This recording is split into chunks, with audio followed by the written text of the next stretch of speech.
सलाम, नमस्ते, सत श्री अकाल। मैं हूं रजा और आप देख रहे हैं रजाग्राफी के इंटरनेशनल प्राइम टाइम शो में आपका स्वागत है, जो कि भारतीय वक्त के मुताबिक रोज दोपहर 2:30 बजे आपके सामने यूट्यूब पर आ जाता है। इस रिपोर्ट की सबसे बड़ी खबर आपको बता दूं कि मैंने कुछ वक्त पहले कहा था कि इजराइल के ऊपर इस बार ईरान का हमला भारी पड़ सकता है। ईरान फुल कॉन्फिडेंट है और पूरी तरह से खतरनाक तैयारी कर रहा है। वो सारी रिपोर्ट, सारे अपडेट्स मैं आपको विद प्रूफ दिखा रहा हूं। लेकिन आज एक ऐसी बात सामने निकल के आई है, एक कमांडर ने ऐसा बयान दे दिया है जिसके बाद वो प्लान बिल्कुल क्लियर हो गया है ईरान का, किस तरह से वो इजराइल को हिला कर रख सकता है। मैंने बहुत पहले कहा था, वही बात अब सही साबित हो गई है। दोस्तों, अब ईरान के मिसाइल मैन के भाई सीनियर जनरल ने पूरा ब्लूप्रिंट बता दिया कि कैसे वो इजराइल के हमलों का जवाब देंगे। उन्होंने राज खोला है। कमांडर जनरल मोहम्मद तेहरानी ने एक बड़ा बयान दिया जिसके बाद हड़कंप मच गया है। आपको बता दूं, इन्होंने कहा है कि इजराइल अगर हम पर रॉकेट मारता है, मिसाइल मारता है, तो 8 से 12 मिनट उस मिसाइल को हमारे देश में गिरने में लगेंगे। यानी अगर वहां से इजराइल से रॉकेट दागता है तो कम से कम 8 मिनट तो लगेंगे ही लगेंगे। लेकिन ईरान अगर रॉकेट दागता है इजराइल, तो 2 मिनट में इजराइल का बड़ा नुकसान कर सकते हैं और सही निशाने पर हमला कर सकते हैं। और ये सारा प्लान इस तरह से होगा क्योंकि कमांडर ने बताया कि हम ईरान से हमला नहीं करेंगे। जी हाँ, बिल्कुल आपने सही सुना।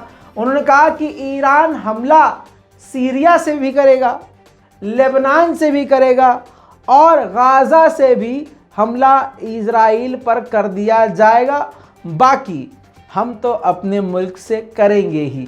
इसका मतलब ये हुआ कि लेबनान से हिजबुल्ला और फिलिस्तीन से, गाजा से हमास और सीरिया से फातिमियून ब्रिगेड जो है वो हमला करेगी। एक साथ इतने सारे जगह से इजराइल पर हमले। और आपको बता दूं कि ऐसे रॉकेट और मिसाइल का इस्तेमाल किया जाएगा जो कभी भी इन देशों ने, इजराइल, गाजा और फिलिस्तीन के लोगों ने कभी इस्तेमाल नहीं किया। इस बात से ये बात क्लियर हो गई और पूरी दुनिया को ये मैसेज जा चुका है कि अगर इजराइल ने कोई भी गलती करी तो इस बार ये उस पर बहुत भारी पड़ जाएगा। ईरान के इस प्लान की सारी दुनिया में तारीफ हो रही है। बहरहाल अब थोड़ा सा आगे बढ़ते हैं। ईरान की जो मीटिंग है चल रही है न्यूक्लियर टॉक की, वो बंद हो गई थी, मैंने कुछ दिन पहले बताया था। अब वो दोबारा से रिज्यूम हो गई है, बातचीत शुरू हो गई है। और आपको बता दूं, मीडिया रिपोर्ट के मुताबिक ये बात कंफर्म की गई है कि तेहरान का यानी ईरान का मेन मोटिव ये है इस मीटिंग के ज़रिए कि किसी भी हालत में ये जो पाबंदी हम पर लगे हैं, ईरान पर लगे हैं, उनको ख़त्म की जाए, बंद करवाई जाए और आगे तेज़ी से, मजबूती से काम किया जाए। दोस्तों, इजराइल पूरी तरह से बौखलाया हुआ है और आपको बता दूं कि इजराइल ने अमेरिका से भी अपने आप को कई जगह से अलग किया हुआ है। अब आपको बता दूं कि डील हो सकती है, ईरान की बात सभी मुल्क मान सकते हैं, पाबंदियां भी हट सकती हैं, ऐसा अनुमान लगाया जा रहा है। जिसके बाद इजराइल बौखला गया है। यह मैं आपको स्क्रीनशॉट लगा के दिखा रहा हूं। बेनेट ने, पीएम बेनेट ने, इजराइल ने कहा है कि इजराइल तब भी अटैक कर सकता है जब ईरान का एग्रीमेंट हो जाए। यानी एग्रीमेंट अगर हो भी जाए, इजराइल को छोड़कर सारी दुनिया अगर ईरान से एग्रीमेंट भी कर ले, तब भी इजराइल हमला करना चाहे तो ईरान पर हमला कर सकता है। इसी के साथ आपको बता दूं, अब यहाँ बात इजराइल की चल रही है तो आपको बता दूं कि इजराइल के प्रेसिडेंट बेनेट ने एक बड़ी बात कही है। उन्होंने कहा है कि जेरूशलम के अंदर हम फिलिस्तीन का विदेश मंत्रालय नहीं खुलने देंगे, हम कोई दफ्तर नहीं खुलने देंगे, कोई एम्बेसी नहीं खुलने देंगे, क्योंकि ये सिर्फ इजराइल का ही है और जेरूशलम जो है एक ही देश की राजधानी है। इससे बात ये बिल्कुल क्लियर हो गई है कि इजराइल फिलिस्तीनियों पर जुल्म जारी रखेगा। दोस्तों, इजराइल की बदतमीजी और गुंडागर्दी लगातार बढ़ती जा रही है और आपको बता दूं कि कल की रिपोर्ट में मैंने आपको एक बड़ा अपडेट ये दिया था कि सीरिया के गोलान हाइट पर पूरी तरह से कब्जा जमाने के लिए, कब्जे को पक्का करने के लिए अब इजराइल की नई सरकार ने वहां के लिए बजट पास कर दिया है और 21,000 नए यहूदियों को वहां बसाने की बात करी है, जिसका पूरी तरह से सीरिया की सरकार ने विरोध किया है और कहा है कि लगभग 50 साल पहले जिस जगह पर कब्जा किया है पूरी दुनिया में उस जगह को सीरिया का ही माना जाता है, लेकिन सिर्फ अमेरिका ही एक ऐसी कंट्री है पूरी दुनिया में जो उस गोलान हाइट को इजराइल का हिस्सा मानती है, जिसका हम पूरी तरह से विरोध करते हैं। दोस्तों, लगातार इजराइल का आतंक बढ़ता जा रहा है। इसी महीने में दूसरी बार सीरिया पर अटैक किया। जी हां, इस बार एक कार्गो शिप पर अटैक किया। कार्गो शिप के अंदर कोई हथियार नहीं था, ह्यूमैनिटेरियन चीज़ें थीं, खाना पदार्थ, खाने पीने की चीज़ें, गेहूँ, चावल, कंबल, इस तरह की चीज़ें थी। उस पर अटैक कर दिया गया इजराइल की तरफ से। इंसानियत का सबसे बड़ा दुश्मन इस वक्त अगर कोई है तो भारत के इस वक्त अंधभक्त और दूसरी तरफ इनके बाप यहूदी। देखिए वीडियो।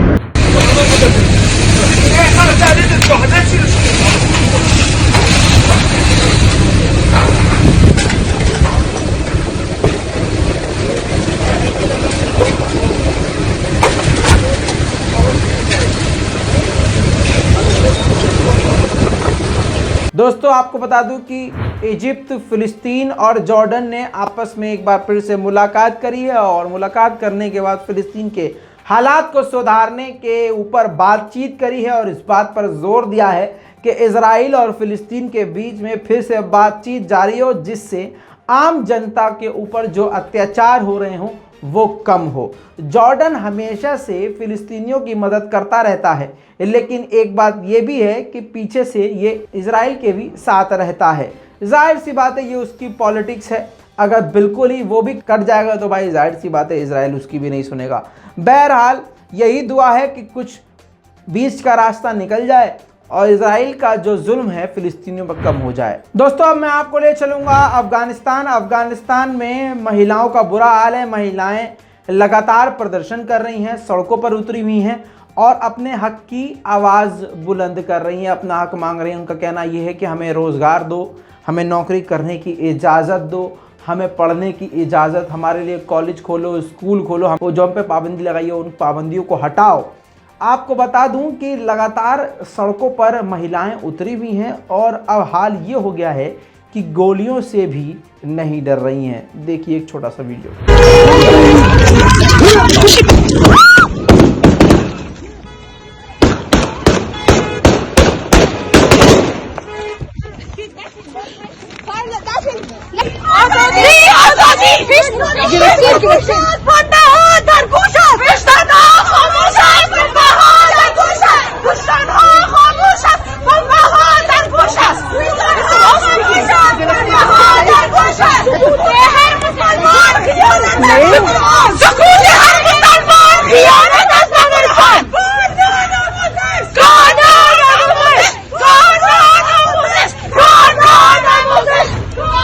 अब इन सबके बावजूद तालिबान ने एक बड़ी बात कही है। तालिबान ने कहा है कि स्कूल और कॉलेज चलाने और आगे बढ़ाने के लिए और एजुकेशन सिस्टम को यानी पूरी तरह से औरतों के ऊपर ही डाल दिया है कि औरतों की चीज़ों को पूरा करने के लिए, उनके एजुकेशन सिस्टम को बनाने के लिए हमारे पास रकम ही नहीं है, पैसा ही नहीं है। मतलब उनका कहना यह है कि यूनिवर्सिटी खोलने के लिए हमारे पास पैसे नहीं हैं। अब इन्हीं की बात रखकर तालिबान अब दुनिया से पैसे की मदद चाहता है। दोस्तों, इसी के साथ पाकिस्तान को एक बड़ा झटका। ग्लोबल इनोवेशन इंडेक्स की रिपोर्ट के मुताबिक पाकिस्तान 132 में से 99 स्थान पर है, 99th पोजीशन पे है, यानी काफ़ी नीचे है।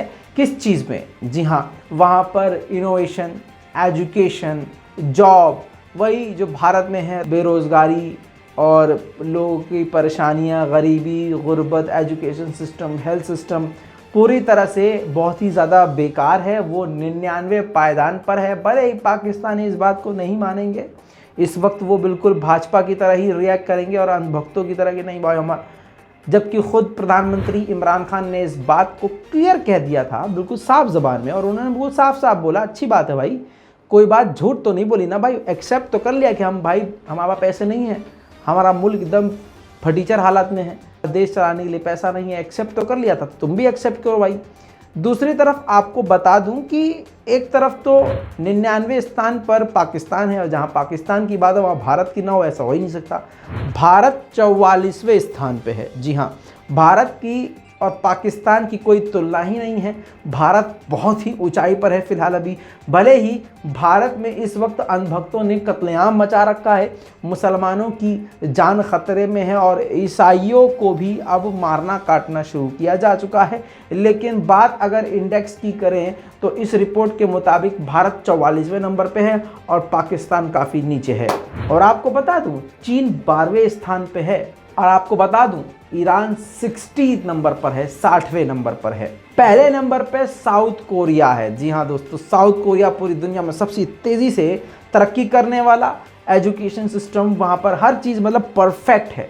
अब आपको बता दूं तुर्की 18वें नंबर पे है, यानी भारत से ज़्यादा तेज़ तरक्की करने वाला मुल्क तुर्की है। नेटो का पार्ट है तुर्की। जी हाँ, और नेटो से यूक्रेन के लिए बार बार रूस धमकी देकर कह रहा है, धमकी भरे लहजों में कह चुका है। मैंने आपकी कल की रिपोर्ट में, परसों और तरसों की रिपोर्ट में भी बताया है। यूक्रेन का अपडेट मैं आपको बार बार दे रहा हूं। यूक्रेन के लिए रूस ने, पुतिन ने सीधा सीधा नेटो से कहा है कि आप जो है यूक्रेन को अपने देशों में, अपने नेटो में शामिल मत कीजिएगा और किसी भी तरह से आप अपने हथियारों को मत दीजिएगा और अपने सैनिकों की मदद यहाँ मत पहुँचाइएगा यूक्रेन। एक तरफा सारी अपनी शर्तें दबंगई से पुतिन रख रहे थे। ऐसे में तुर्की ने व्लादिमीर पुतिन से कहा है कि एक तरफा अपनी शर्तों को रखना बंद करें और नेटो से बात करें।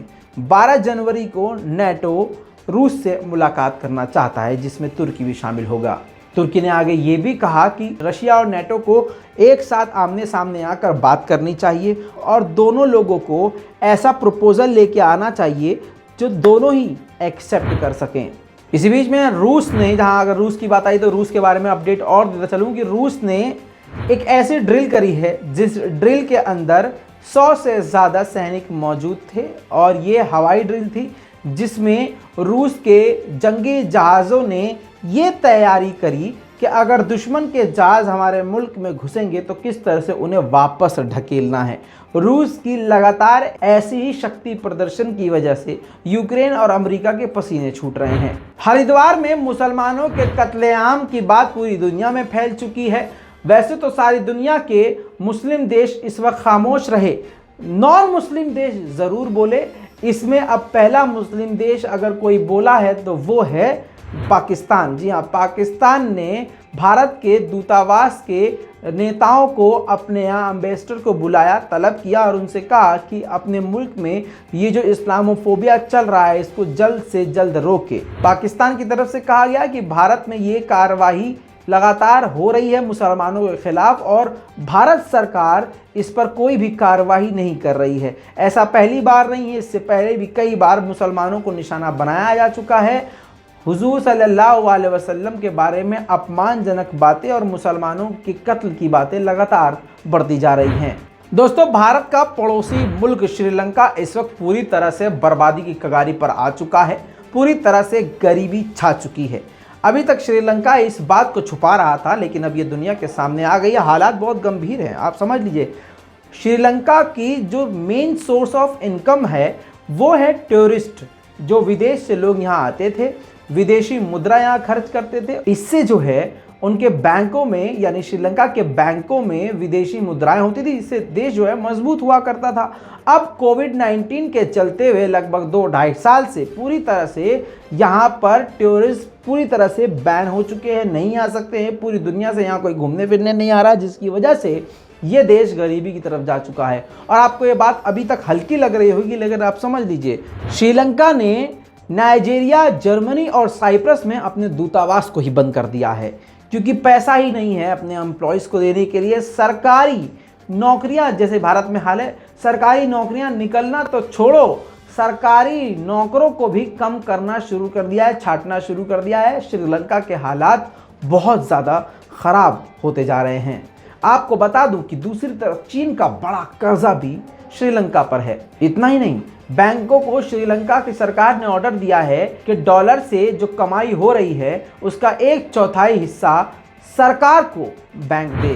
दोस्तों, आखिर में आपको मैं रूस और ईरान की तरफ ले चलूंगा। रूस और ईरान बहुत ही गहरा कॉन्ट्रैक्ट बनाने जा रहे हैं, एक दूसरे से बहुत गहरा कांटेक्ट करने जा रहे हैं, रिश्ते मजबूत करने जा रहे हैं और काफ़ी बड़े बड़े बिजनेस डील्स भी आने वाले वक्त में हो सकती है, क्योंकि जनवरी में व्लादिमीर पुतिन से रूस में यानी मॉस्को में मुलाकात कर सकते हैं ईरान के प्रेसिडेंट इब्राहिम रईसी। और आपको बता दूं, आपकी स्क्रीन पर ये प्रूफ लगा रहा हूं, रशिया के ही न्यूज़ से ही क्रेमलिन ने ये बात कही है। जी हाँ, क्रेमलिन ने क्लियर कर दिया है और रशियन मीडिया का खुल्लम खुल्ला ये दावा है कि ईरान और रूस बेहद करीब आ चुके हैं। दोस्तों, इस पूरी रिपोर्ट पर आपकी क्या राय है? अपनी राय कमेंट में लिखिए, रिपोर्ट को शेयर कीजिए। मैं हूं रजा और आप देख रहे हैं रजा ग्राफी। जय हिंद।